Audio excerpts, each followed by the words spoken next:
And you're looking live at Crew 6 on the move inside astronaut crew quarters.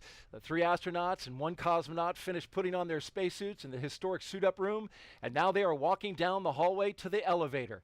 In front, Commander Stephen Bowen and pilot Woody Hoburg. Behind them, mission specialist Sultan Alneyadi and Andrey Fedyaev. They are getting into the elevator to the first floor where they will begin their journey to space. That and more is coming up next. And now you're looking live at the Crew Dragon spacecraft on top of a SpaceX Falcon 9 rocket that will launch the Crew 6 crew to the International Space Station in a little more than 3 hours. Welcome to the Kennedy Space Center in Florida for live coverage of NASA and SpaceX's launch of Crew 6, now streaming in 4K. I'm NASA's Daryl Nail, and with me is NASA astronaut Raja Chari, back by popular demand. Thanks for coming back. Yeah, glad to be back, Daryl, and hoping the second time is the charm, and hoping to see my first launch. Absolutely. We're excited to get your reaction on that.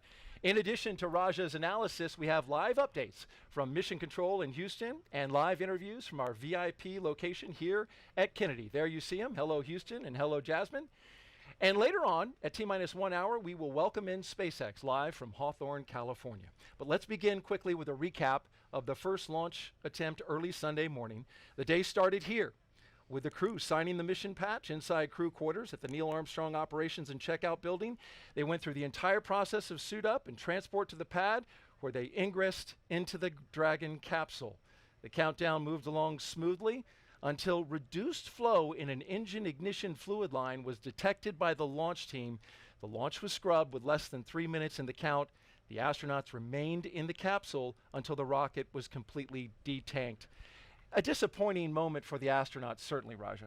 Yeah, I mean, I think they're obviously like an instantaneous, instant of a little bit of disappointment, but obviously the right, safe thing to do, and the team all knows that, and so they're ready to do it again today, and have learned from all that, and some great lessons learned. And now we want to focus on the front doors of the astronaut crew quarters, where those astronauts are ready to walk out. And here they come. Crew 6, walking outside of astronaut crew quarters for the second time, hoping to make the flight happen. 4 on countdown. Crew walk From out. left to right, Crew displays are configured. Andrey Fedyaev, Woody Hoburg, Stephen Bowen, and Sultan Alneyadi.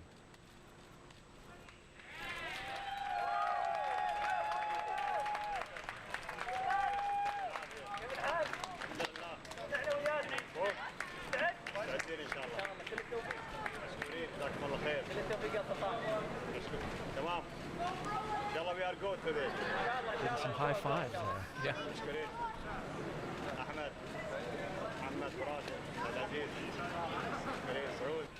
There's Woody Hoburg, the pilot for Crew 6, giving the wave. You can see there's a sense of familiarity as they get into the Teslas. Yep, and now you can see Administrator Nelson there, the bottom right, and then Bob Cabanas just to his right. And I think that's Calvin Manning to his right, the Deputy Kennedy Center Director. So definitely a sign of the importance of this mission to have all the headquarters folks come down here, stay down here. The crew's not the only ones that stays down here between scrubs, they do too. So it's all hands on deck. So the second Tesla, the doors are closed for the commander and the pilot for the mission, and behind them, the mission specialists. In that second Tesla, they also include the flight surgeon. They ride along. And then in the third Tesla, those astronauts are with a second closeout lead. They take some of the closeout team with them on the way to the pad. And take a look at the license plate. We saw this last time. Crew Dragon with a number 6 for the G. Yeah, and this time I know. So last time I was surprised to find out that it changes each time. I was thought that it always said send it with a 3, but it turns out that was only for Crew 3. So Crew 3 was a special mission. Maybe not special enough for to put it on every single. Maybe I've been watching that video too much. And here we go with the crew departing the Neil Armstrong Operations and Checkout Building. This begins the 20-minute drive with a full security escort across NASA's Kennedy Space Center to Launch Pad 39A. Let's introduce you now to today's crew. Captain Stephen Bowen. He hails from Cohasset, Massachusetts, and is married with 3 children. He holds the title of first U.S. Navy submarine officer to be selected as a mission specialist by NASA. Captain Bowen is also a veteran of NASA's space flights, including space shuttle flights on the STS-126, 132 rather, and 133. During those missions, he and his crew expanded the living quarters on the ISS, delivered an integrated cargo carrier, and a Russian mini research module. He has logged more than 40 days in space, including 47 hours and 18 minutes in 7 spacewalks. He's the wily old veteran, and today he's the commander of Crew 6, a position you know well. I do, yeah, and it's a great position for him to be in. Like you mentioned, he's got some serious experience and street cred, and much like Tom Marshburn on my flight, trusted to mentor and lead 3 rookies going up there, and so I know he's well up to the task and enjoying going on this trip. Sitting next to Stephen is pilot Warren Woody Hoburg. The 37-year-old is from Pittsburgh, Pennsylvania. He studied aeronautics and astronautics from MIT before getting a doctorate in electrical engineering and computer science from the University of California, Berkeley. During grad school, Hoburg worked as an EMT with the Yosemite Search and Rescue. Crew 6 will be Hoburg's first flight since NASA selected him to be an astronaut in 2017. He is also a commercial pilot with instrument, single-engine, and multi-engine ratings. As pilot for Crew 6, he will be responsible for spacecraft systems and performance. Aboard the station, he will serve as an Expedition 68 and 69 flight engineer. And his most important role is to continue the presence of turtles on the space station. So what he also commonly referred to as the smartest turtle, but also the most humble one. You wouldn't know that talking to him. But any of the things Core on on his countdown. Advanced team is complete. Ready for crew arrival. You just heard the core call for countdown timing for the crew arrival. But yeah, all those things what he's done by themselves would be amazing, let alone in combination. In the role of mission specialist is astronaut Sultan Alneyadi. He was chosen by the Mohammed bin Rashid Space Center of the United Arab Emirates to be part of Expedition 68-69. The father of 5 spent most of his life in Al Ain and Abu Dhabi, but in 2020 traded that in for astronaut training in Houston at NASA's Johnson Space Center. This will be his first trip to space. You're familiar with flying with a bunch of rookies. Yeah, exactly. And can't understate how important this is. The first UAE astronaut going up on a U.S. commercial vehicle to the U.S. segment of the station. This is amazing. The fruit, coming to fruition of a long partnership and a lot of work to get us here. We saw a shot of the vehicle assembly building dead ahead, and they'll get up, make that right-hand turn, and go right by it. Talking about the mission specialists, it's also the first trip to space for the second mission specialist, Roscosmos cosmonaut Andrey Fedyaev. Andrey was selected as a cosmonaut back in 2012. He will be working to monitor the spacecraft during the dynamic launch and re-entry phases of flight. And once on board station, he will be a flight engineer for Expeditions 68 and 69. Yeah, and great to have Andre on board. I flew out here and back with Christina Cook for the first launch attempt, and she knows him and just has just an amazingly big heart, and is going to be a joy to work with on the space station. This successful NASA program is called Commercial Crew, and it's based right here at the Kennedy Space Center. Jasmine Hopkins now joins us live with one of the leaders of this program. Jasmine. Thank you so much, Daryl. We are back tonight on the balcony of the Operations Support Building number 2 here at Kennedy Space Center. And right now, we're so glad to be joined by Kathy Leaders, the Associate Administrator for NASA's Space Operations Mission Directorate. Good evening, Kathy. Good evening. So happy to be here. Of course, and we are happy to have you. This is round 2, as we said earlier, a second time's the charm. But really, let's talk about that seriously, that we prioritize safety here at NASA. We only launch when we're ready, right? Yes, and there's it kind of seems like a cliche because we say it over and over, space flight's hard. We say it's really, really hard. But when you look at all the things that have to be done perfectly to make sure we're flying safely, it is hard. And it's that attention to detail that makes us ensure that we're flying our crews safely. We get to see right now that them showing up to take a look at the rocket. We talked about last time, the reason they have to crane back like that is the way that the suit constrains you, and it's built to be pressurized, but when it's not pressurized, then it kind of pushes down on your head and neck just a little bit. So taking one more look at the rocket before they head into the elevator, and I did hear from Woody that they did in fact change the labels on the button pad inside that, so it does actually say space on the top button and Earth on the bottom button. The elevator buttons inside, yes. If folks, you haven't seen that meme floating around, there's a picture that shows all the buttons inside this elevator, and they're marked out by the foot level The top used to be the 255-foot level, but apparently it now says yeah, it's space. been modified to say space, which is appropriate. The 39 complex is historic. We've been using it since the early days of the space age, and continuing to upgrade even the labels. How cool was that to reach over and press space? that's awesome to be able to hit the destination that you're going to. Yeah.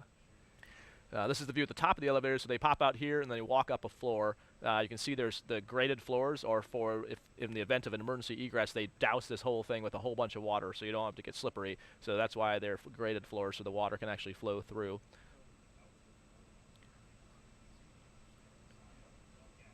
And you see astronaut Nick Hague is with them. He's number 12. See him turning the corner there? This is the astronaut support person. And Nick Hague, of course, an experienced astronaut, been up to space station, been through a launch abort himself. Great resource to the astronauts. Yeah, it's amazing. Reed Wiseman, who's the former chief of the office, likes to say that Nick is a unicorn. He's pretty much the only person, right now that's, well, he's been to space twice, even though he only won one mission. This is the first time they aborted. They actually ballistically went into orbit, so he counts that as 2, rightfully so. Okay. But yeah, that's really, really unusual. I don't think there's anyone else in the office that's been through a launch abort, which, as we know, the commercial crew program has that as a requirement. So we've got that system now with both Dragon and Starliner. But to actually have done that is a way, it's pretty extreme. Yeah. See Sultan and Andrey heading up the elevator. You notice tonight everything's going faster, which is a testament to the fact that we've practiced this once. And there they are, coming through the crew access arm. The commander and pilot, Stephen and Woody, making their way inside Dragon. Big thumbs up and a wave from the crew. They're hoping today is the day. Core on countdown. Crew are in the white room. You see Arthur is the core at SpaceX, so they keep the shifts the same. So again, we kind of talked a little bit about last time, but the importance of all the sims leading up to this are the same voices. So they'll, through the slip and through the scrub, retiming all the shifts at SpaceX and at Houston actually all stayed on the same timeline, so they could be all the same people. That's Arthur Berrialt, the crew operations resource engineer with SpaceX. That's his voice coming over. You can see the ninjas helping get their, those are the shoe protectors, the boot guards coming off. Yep. So it protects for 2 things. FOD in the capsule is one thing, but the other thing is there's slots in the bottom of those heels, and that's what actually, when you see them get in, you'll see them put their foot up and then down, almost like putting on a ski boot type thing, where it locks in, and that's what keeps your feet restrained under the launch loads and re-entry loads, which is why you'll also see them sometimes, if not during before they are in the launch escape system, you'll see them lock them in, but that also protects the channel from any nicks or dings on the bottom side of that. Our mission specialists now getting ready to board Dragon, Sultan and Andrey with a big thumbs up. Beautiful shot from high above looking into the crew access arm as they make their way aboard Dragon. There go our 2 mission specialists with the duck as they cross the hatch, being very careful not to touch or hit the edges of that hatch, because that seal is so very important to maintaining a good seal when they pressurize the cabin in space. And now our cameraman will go inside. Or wait. And so those are the crew satchels. You saw those white bags. Woody and Steve's are already on their leg. There's a little loop under there that the ground techs help connect for them. See Sultan and Andrey hooking in their umbilicals, so expect shortly they'll do their comm checks with Arthur at the core. And it's worth noting, for those who follow very closely, that SpaceX is now doing some of their checks and operations in parallel rather than sequentially. It could end up sequentially, but they're aiming for parallel, and that will reduce the total time of the operation starting right now by about 27 minutes. Core, this is MS2, C4.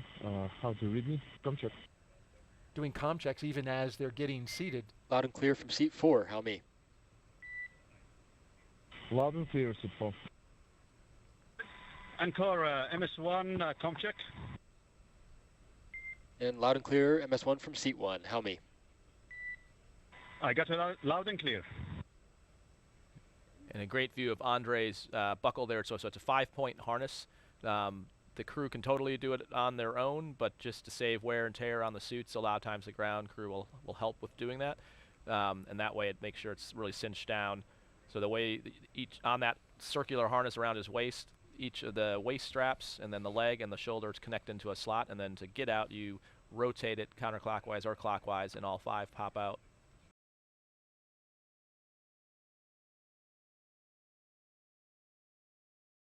We see our crew waving goodbye before the SpaceX cameraman exits the capsule. You see over Woody's right shoulder the 3 previous stickers of the crews that have flown in Endeavour. So once they get on orbit, I'm sure they've got a sticker in one of their pockets to add to that bulkhead back there. It's a great observation there, Raja, because this is the 4th SpaceX flight. Dragon, the crew is ready for com checks. The 4th flight for the Dragon Endeavour. SpaceX copies, stand by for umbilical com check. The first 3 were Demo 2, Crew 2, and Axiom 1, which was up at station when you were there. They were, which is the first private mission to the U.S. segment. First time we've launched private astronauts from the U.S., so yeah, a pretty historic mission and just the start of things to come. You heard Kathy Leaders mention Axiom 2 will be launching in the near future, so we're definitely incorporating the lessons learned and moving forward. Commander, pilot, I'll MS1, stand by while they do MS2, their com com check. checks. Commander has you loud and clear.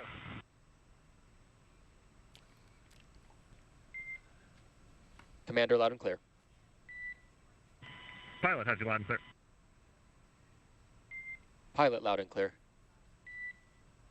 And the MS1 got you loud and clear. MS1, loud and clear. And MS2 got loud and clear. MS2, loud and clear. Umbilical comm checks are complete. Report when ready for seat rotation.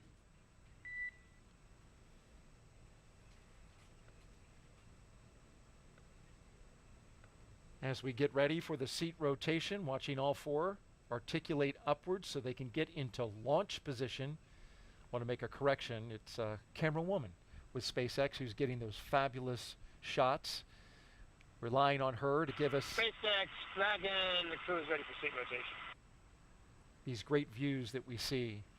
And this view right here, in fact, she's shooting it right now. SpaceX copies, initiating seat rotation. I'm sure it's a challenge to not only maintain that steady shot in that very small hatch, but she also has to maneuver around the team, making sure that she doesn't interfere with the operation. She's doing a great job. Exactly. Yeah, so there you can see the seats moving. So they're in procedure 4.100 on the display. So that's what Woody was interacting with there a second ago. The comm check they did before was just checking the hardline communications. So their umbilicals through the spacecraft, through the umbilical to the ground. Then they are now in 4.100 for seat rotation. So you saw them talking before Steve said they're ready. That was just making sure they verified visually that all their arms and everything was clear of the translation path of the seats. You don't want anything getting pinched. And then what they're watching now on the displays is what's called a tack count, which is the motor that's running the seats to see if anything is out of limits. Looks like it was a good rotation, and they'll probably report that here shortly from the core. And you can see. Does it make a cool motor high-tech sound? You can't actually hear it. No? You know, you can. It's more like. Dragon, SpaceX, seats are in the launch position. And during our launch coverage, we like to highlight employees in the commercial crew program who are working behind the scenes to make today's mission possible. Earlier this week, Kennedy's Jasmine Hopkins spoke to NASA's recovery director for Crew 5. Let's take a look. Joining us now is NASA Recovery Director Brian Barry. Thanks for being here. Of course, thank you. Of course. So, Brian, we understand that you are the NASA Recovery Director for Crew 5, but you've actually done a lot of things for human spaceflight. Can you tell us more about that? Sure. Yeah, that's right. So I started my career as a flight controller for the ISS program. My team was responsible for maintenance on the space station. So I had the opportunity to work directly with the astronauts, train them on tools and repair procedures.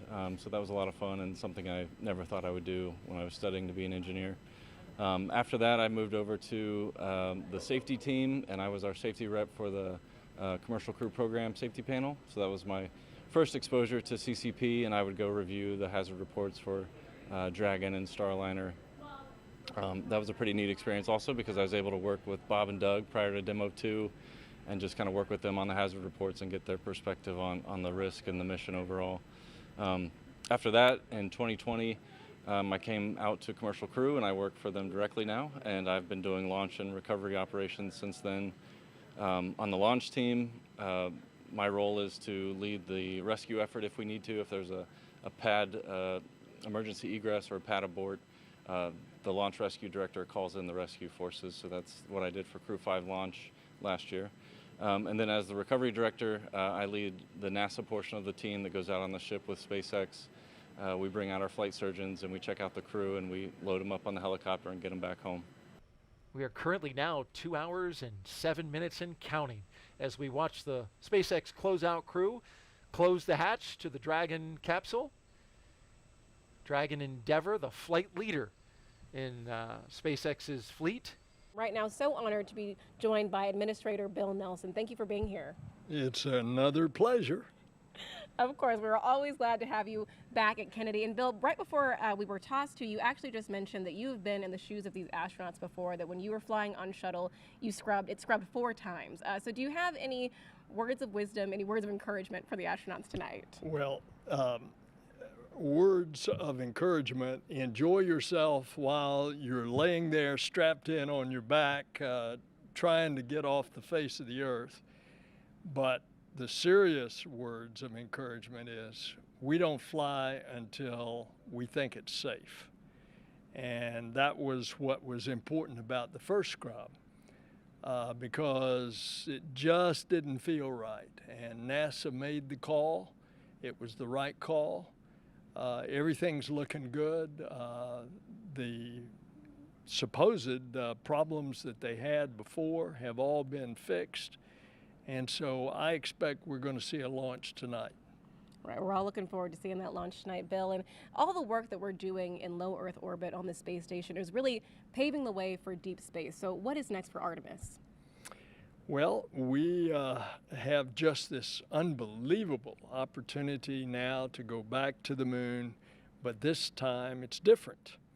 First of all, we're going to a different place on the moon. It's the South Pole. And that's where we think the water is. And if you get to harvest water, all of a sudden you have hydrogen and oxygen. You've got rocket fuel. We're also going back for a different reason.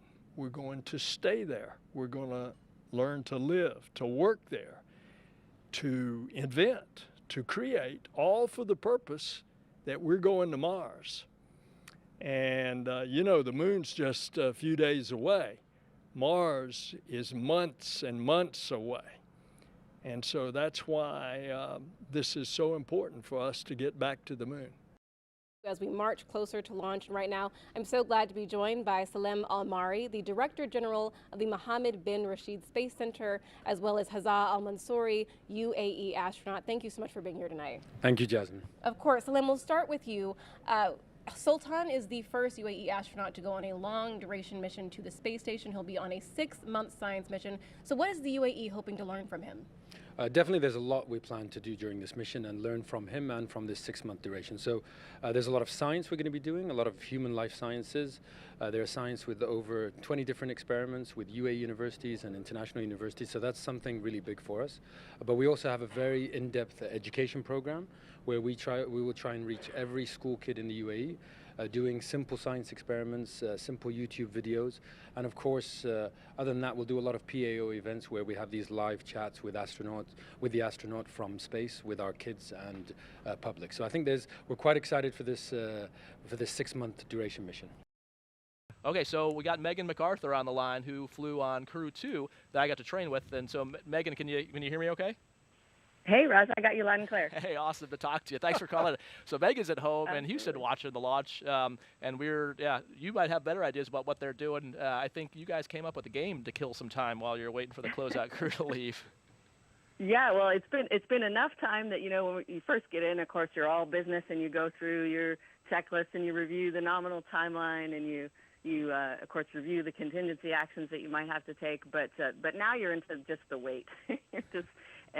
I was lucky enough to fly with a really fun and fun-loving crew, and so we set about entertaining each other. And, we had Thomas as kind of our Julie, the cruise director, and he had us playing a variety of different games that I'm not sure if he made them up or these are French games or what, but he kept us well entertained. It looked like the French version of rock, paper, scissors. I'm not sure if that's what it was, but well, that's what yeah, so it's called the game of thumbs, and I won't strain anybody by trying to say that en français, but the game of thumbs, and so, yeah, it's a little bit like rock, paper, scissors. The crew access arm retraction is underway. So let's head back to Daryl over at Kennedy as they have a live view of that retraction as it happens, and will be the major final physical reconfiguration of the pad prior to launch. Daryl, how's it going? Great, Kate, and thank you very much as we watch the crew access arm move quickly at first and then rotate away from the Dragon spacecraft. There's the view from inside the crew access arm, the white room at the very end of it. As we can see, the water tower out there. Hitting another milestone here, Raja, on our way to liftoff. Yep, and the crew is definitely tracking through all this on the timeline. So they're procedurally in 4.100, following that SpaceX is retracting the crew arm, and then starting to prepare. The next big step they'll be taking is arming the launch escape system. You Crew strapped in? Yep, you can see just by Andre's left leg the red of that bag. We were talking about that earlier, but you couldn't Dragon see it. SpaceX, go for Section 6, close visors, arm launch escape system. All right, we're picking up Section 6 on closing the visors and arming the launch escape system. All right, so you see them reaching up to the displays. They're stepping to that section of the procedure, all verbalizing now with the visors down, that the Vox settings are correct so they can hear each other. SpaceX Dragon, visors are closed. We're arming the launch escape system.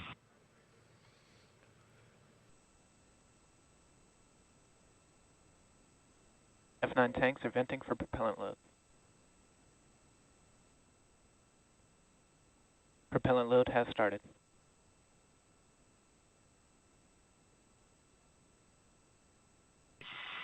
It was a great call and a good learning opportunity for the crew and I think for the teams.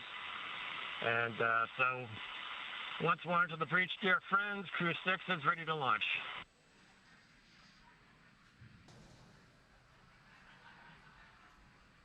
Engine chill has started. And as expected, there's that call out for that engine chill, indicating the pre-valves are open and the engines are beginning to prepare for liftoff.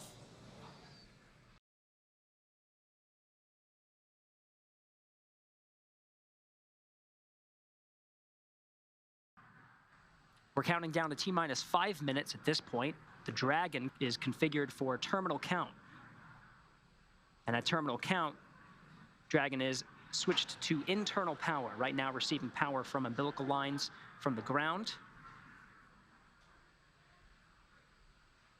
Also at just under 5 minutes, we'll be waiting for strong back retract. Dragon is in configure for terminal count. Tanks are pressurizing for strong back retract.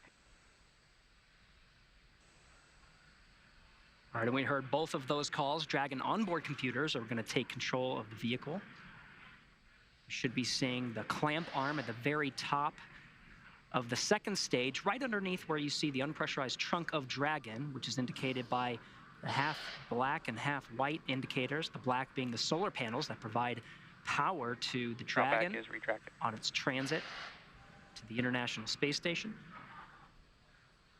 Got that confirmation of strong back retract. We should be able to visually see that strong back. The strong back will retract about 2 degrees away from the vehicle. Then at liftoff, the strong back will actually go back to 45 degrees. That strong back is part of the transporter erector, which provides the liquids and gases and electrical connections to the vehicle.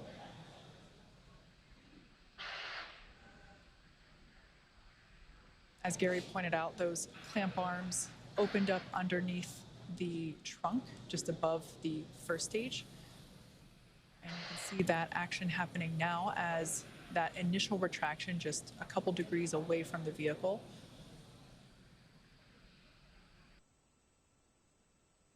Dragon is in terminal count and on internal power. Stage 2, lock flow complete. Dragon is in auto idle. You heard those calls. The Falcon 9 fully fueled with RP-1, rocket fuel, as well as the liquid oxygen. That call of Dragon is an auto idle. There's going to be a series of calls. Gas close started. Expect rising.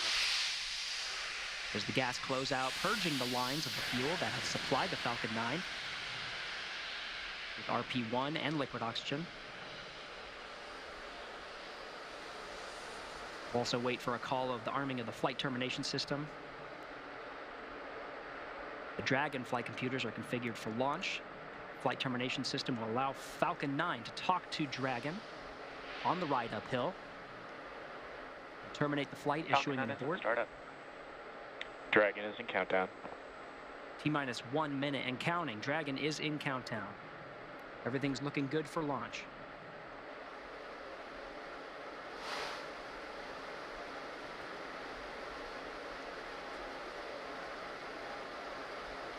Dragon, SpaceX, go for launch. SpaceX Dragon copy. Go for launch. T-minus 30 seconds. T-minus 30 seconds and counting. All teams pulled go.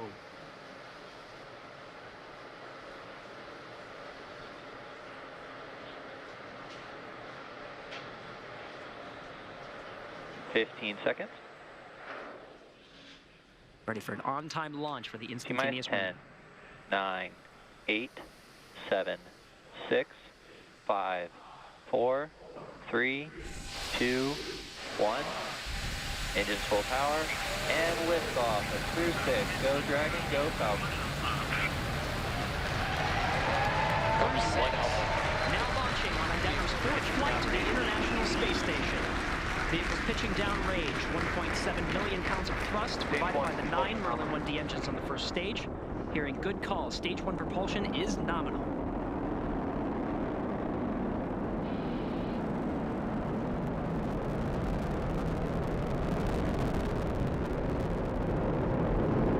We're now at T plus 34 seconds into the 6th rotational crew mission on board Dragon and Falcon 9. Power and telemetry nominal. Stage 1 throttle down. So there we heard the call out indicating that the first stage engines will begin to throttle down in preparation for max Q, which is the moment of maximum aerodynamic pressure that the vehicle will experience during flight. Vehicle is supersonic. That call out there indicating the vehicle's traveling faster than the speed of sound. Max Q. Stage 1 throttle up. All right, now that we're past max Q.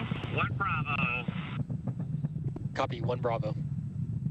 That 1 Bravo indicator are different abort modes that are called that allow the ground teams and the crew to track about the position of the Falcon 9 and the Dragon as they make their way up the eastern seaboard.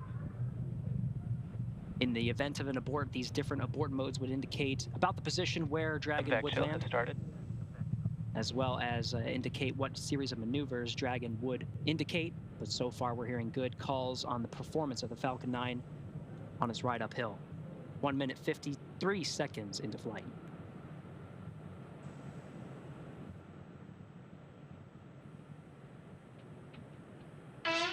We're about 30 seconds away from main engine cutoff, which will be followed quickly by stage separation and second engine start, which is the ignition of that MVAC engine on the second stage.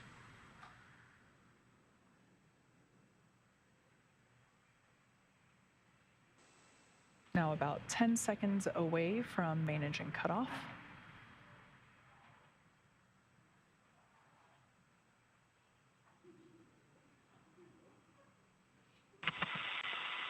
Two Alpha. Copy, 2 Alpha. Stage separation confirmed. There you can see on your screen confirmation of stage separation as well as ignition of that second stage engine.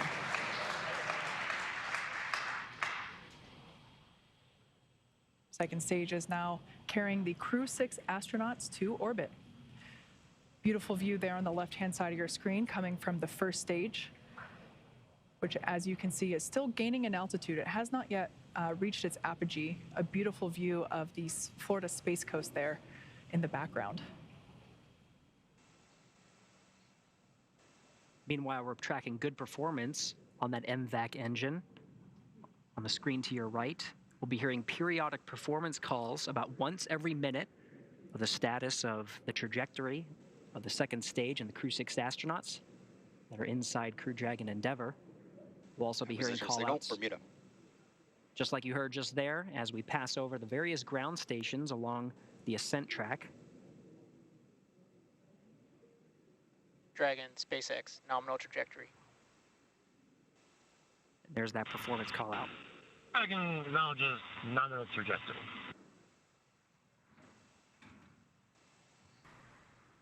Stage 1 entry burn startup. And there you can see Stage 2, FTS has safed. on your screen that first stage entry burn has begun. That booster sees high drag, which actually scrubs roughly 70% of the velocity by the time that the landing burn begins.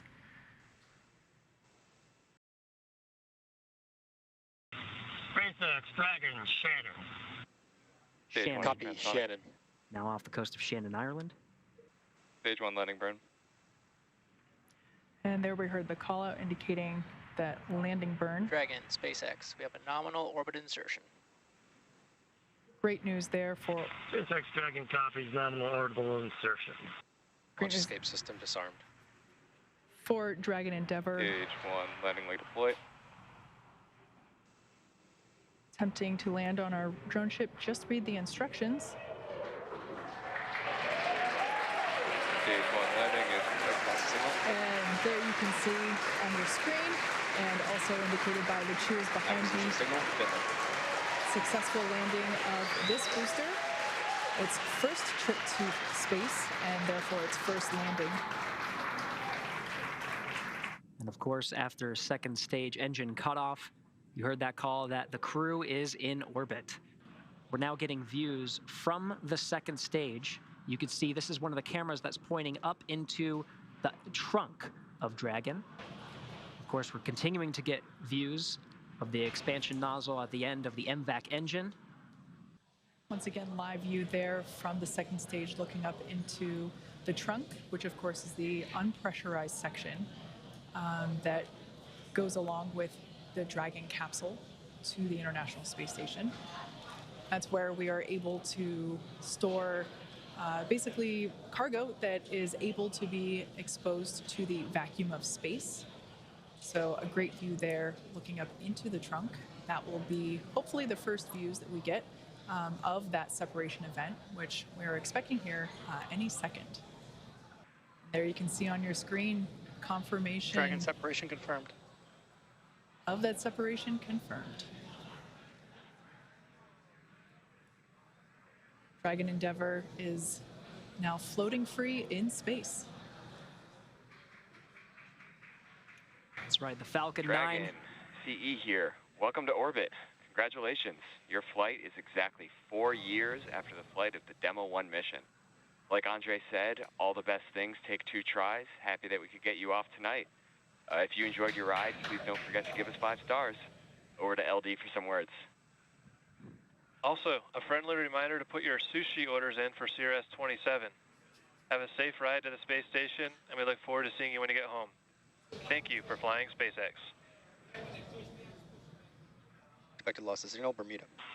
And SpaceX Dragon copies all. That was fantastic. Thank you. And SpaceX Dragon, we'd like to really, for the great ride to orbit today. It was greatly appreciated. May have taken 2 rides, but 2 times, but it was worth the trip. And I guess I'll pass it over to Woody for some words.